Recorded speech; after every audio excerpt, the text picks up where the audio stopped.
Well, good afternoon from the Venice Grand Mall here in Manila. Today's Tuesday the 28th of June and my Philippines holiday is coming very fast to an end. And so I thought it was timely to just take a reflection on the trip I've had here in the Philippines and some of my experiences.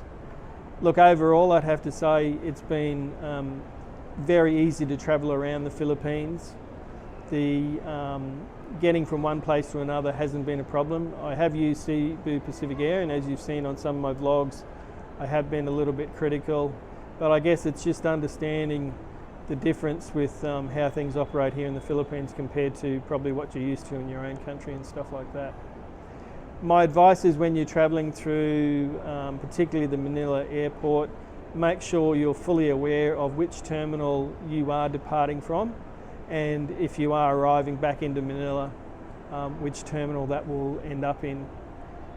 Cebu Pacific mainly fly out of Terminal 3 for the larger jets, but on the smaller planes, the ATRs that might go to the regional islands, then you're likely to depart from Terminal 4 or arrive in Terminal 4. So just be aware of that slight change. There's not a great distance between Terminal 4 and Terminal 3, but just be aware of that, particularly if you've got connecting flights on that. I really enjoyed my time in Boracay. Boracay was really such a nice place, particularly where I stayed at the Movenpick. The beach there shared between the Shangri-La, the Movenpick and the Crimson Resort is Station 0, and was a much nicer beach, although probably not as better sand as what you'd experience on Station 1. It was a lot private, it was deeper, didn't have the problems with the seaweed and stuff like that. The Movenpick is a great family resort and great swimming pools, good breakfast buffet. I had two types of room there. The first room I had, whilst I paid a little bit more for, it was actually located just above reception, so I didn't really have a view. All I had was a view of a roof. But later in my visit I changed to another room which was actually closer to the beach. And whilst it was a smaller room, I enjoyed that a lot better. My time in Cebu and around that area was outstanding. To go to Malapascua Island and then to Calangaman Island for the first island visits was really great. Particularly if you're into diving, Malapascua should be on your bucket list for sure. Calangaman Island, great swimming location, great sandbar, probably the best sandbar in the Philippines, although I've seen others on different vlogs and stuff like that, but that's certainly a really good sandbar and stuff like that, and a great day trip from Malapascua. The resorts in Mactan, Solaire, and then also J Park. Look, J Park, because of the water pools there and the different slides and stuff like that. Again, if you've got young families, I'd certainly recommend J Park as a great resort to base yourself at for a couple of days in Mactan.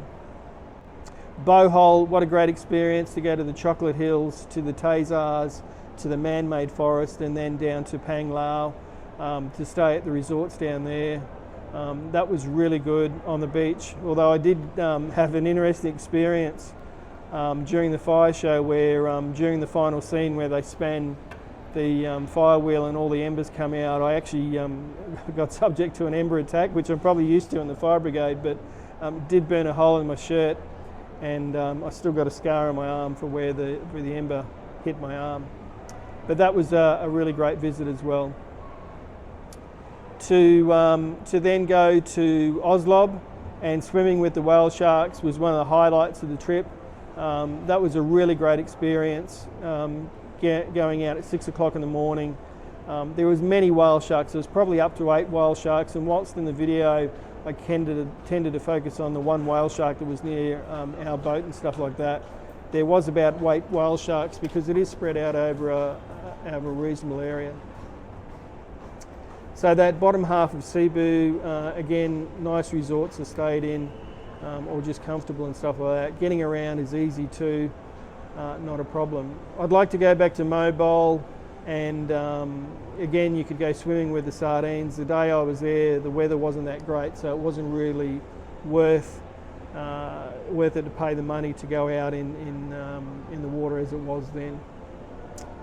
Another highlight of the trip was definitely going to Coorong Palawan. You know, I'd watched so many vlogs on Coorong Palawan, and I certainly want to come back. I would like to do a trip starting in Coorong Palawan, but I'd break up my day trips. My recommendation would be to do 1 tour one day, have a rest the following day, and then go out again. But then I'd probably look to see if I could, as I showed on the one of the vlogs, was looking at how we could go from Coorong down to El Nido on that boat, and to go between the two islands and experience, I guess, you know, talking to the tour guides, El Nido offers a different aspect to Coorong Palawan, so it'd be good to go and experience that on a future trip, because I understand there's about 3 different trips down in the El Nido area.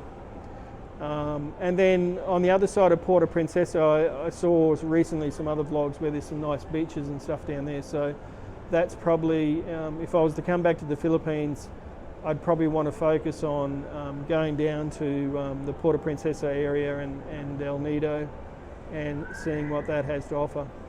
I didn't get to Siargao or Sigior. Again, that's probably somewhere else that I'd add to the list next time I was in the Philippines. Look, overall, I'd have to say the Philippine people are so friendly and welcoming.